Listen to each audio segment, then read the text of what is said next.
آنکھ جھپکنے سے بندہ تھا جن تھا؟ جن کی تو بات مانی نہیں انہوں نے.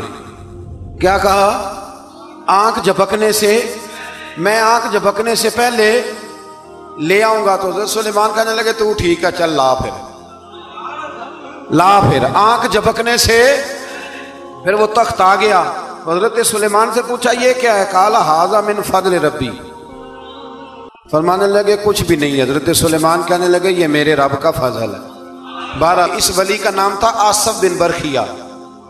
آصف بن برخیا جی حضرت سلیمان کے وزیر تھے. وہ آئی ملکہ بلقیس، اور جب وہ آئی نا تو اس نے دیکھا کہ یہ تو آگے سامنے حضرت سلیمان بیٹھے ہیں، اور جو رستہ ہے نا درمیان میں وہ فرش ہے کہ دریا ہے سمجھ نہیں آ رہی. تو اس نے نا اپنا یوں کر کے اوپر کپڑا اٹھانا شروع کر دیا کہ نیچے پانی ہے. تو حضرت سلیمان کہنے لگے چلتی آ، نیچے کچھ بھی نہیں. اس نے پیر رکھا، نیچے مچھلیاں بھی تیرتی جا رہی تھیں. حضرت سلیمان علیہ السلام، آج بھی اللہ نے توفیق دی ہے نا، لوگوں نے اس طرح کی تعمیرات بعد میں کی ہیں، لیکن اس کے موجد، اس کے پہلے بنانے والے حضرت سلیمان ہیں اللہ کی دی ہوئی توفیق سے. تو وہ ملکہ آپ کے پاس آئی، پھر وہ آپ کی فرما بردار ہو گئی. اور بعد مفسرین نے یہ لکھا ہے کہ اس نے جب کلمہ پڑھا تو پھر اس کا نکاح بھی حضرت سلیمان سے ہوا. یہ بھی بعض لوگوں نے لکھا ہے. تو اس سارے واقعے کو قرآن مجید نے بیان فرمایا ہے.